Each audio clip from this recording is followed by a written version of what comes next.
everybody, it's Allison again, stlprostretch.com. Please like and subscribe if you haven't already, or comment. I'm always open to new ideas. Today we're going to talk about downward dog. It's one of my favorite poses, and I could probably just make a whole class on downward dog.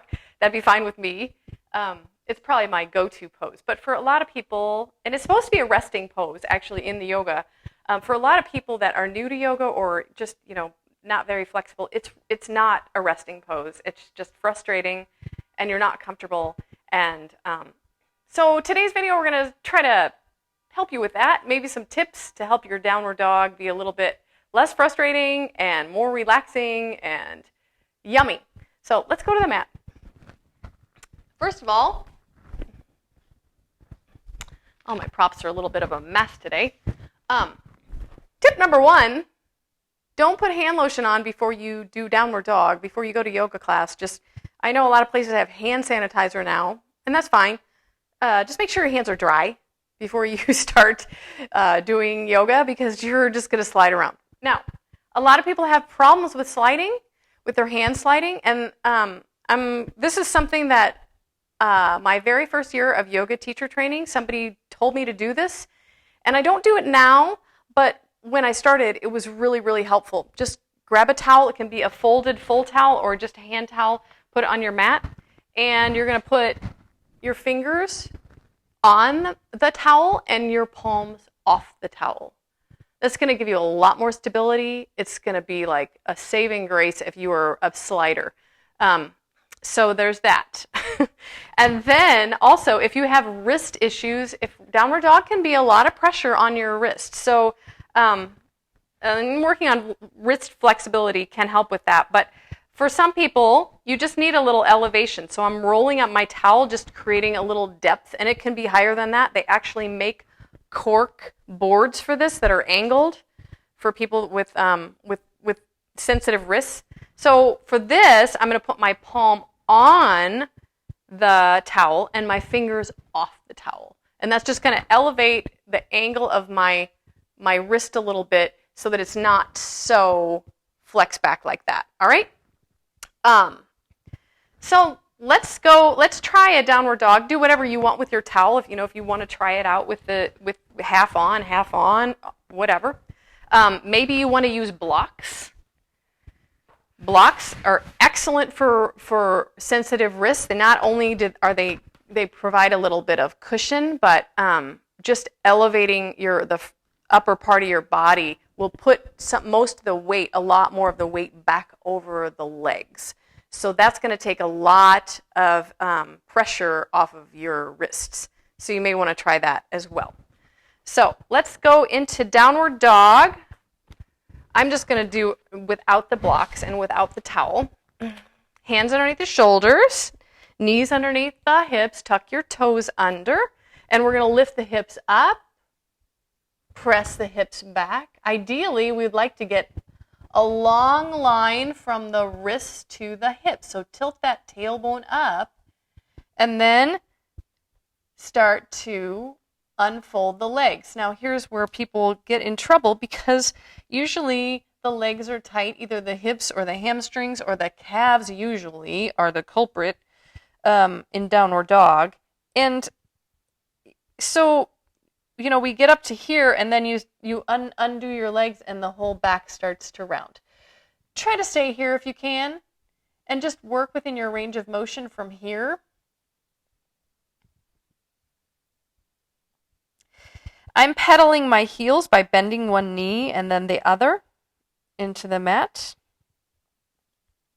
We also call this walking the dog.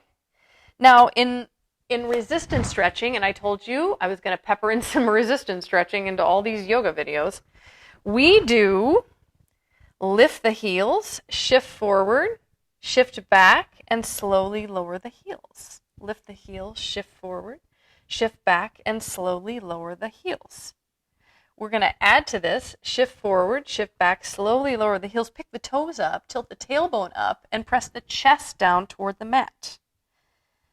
Lift the heels, shift forward, shift back, lift the toes, tilt the tailbone, and press the chest down toward the mat, curl the head in. You don't have to do that, but I'll tell you what, this resistance stretch is going to warm up your calf muscles, and it's going to create, the fibers are going to move together and apart while they're contracting and warming up, and it's really going to help you get your heels down a little bit farther rather than just coming into this pose completely cold. It's just, it's kind of a little warm up. So go ahead and do that in your class if you want to, unless somebody yells at you. Maybe you need to go to a new yoga class if somebody's yelling at you for moving around in your poses more than they like. And another thing that we need to talk about in downward dog is the arms and the shoulders. When we come into downward dog, we really want the arms. I'm going to come up here and show you what I'm talking about. We want the arms in external rotation. So to do external rotation, sometimes it's helpful to just take your arms out to the side and put your palms up, straighten your arms, and then bring the arms together. I know this doesn't make any sense because with downward dog, your hands are down, right? Keep the arms the way they are, relax the shoulders, and then flip the hands. Only the hands. See, my elbows did not move. They didn't turn. So just practice that. And then also, another thing that you can do to help you with your external rotation is grab a block. I'm going to frame this block in between my hands. My thumbs are below and my hands are above. I'm going to put it down on the mat and set my elbows down. My elbows are going to be the same distance away from each other as the hands, so we don't want the elbows coming out. That's internal rotation if your elbows come out. We want to keep the elbows in, palms down, thumbs down, tuck the toes under, lift the hips. Oh, pull the shoulders down away from your head before you even come up. Put the shoulders down away from your head, protract the shoulders, so we're pushing the body away from the mat, lift the hips, and then press back. If you're tight in your shoulders like I am, you're really going to feel it here. This is dolphin pose. It's quite a bit harder than downward dog, but you feel all this tension in the back, and also, the supraspinatus up here on the shoulder, the levator scaps, they just get all bound up when you're doing too much internal rotation, which I think a lot of us tend to do. And this is what it looks like, the difference between the two. I'm going to come back just a little bit. Hopefully you'll be able to see. When you pop up to downward dog, this is internal rotation. See how my elbows are pointing out and my shoulders are all crunched up? This is external rotation. So I'm rolling my elbows down. The front, I always call this the eye of the elbow. The bendy part is going to point either together or a little bit forward, and then press back. In a way that you can help yourself get into external rotation, especially if you're new to downward dog, and try this. You can even do it up against a wall with your hands against the wall, the baseboard, just right there. Externally rotate your hands. That's going to help you get the whole arm into external rotation. So you can turn your hands out, press into the thumb base and the index finger base, and that will help you get your external rotation. Remember always to relax the shoulders away from the head and start out with a protracted shoulder, which means, what I mean by protracting the shoulders is pushing the body away so the shoulder blades are opening up behind you. Let's pop back up to the downward dog.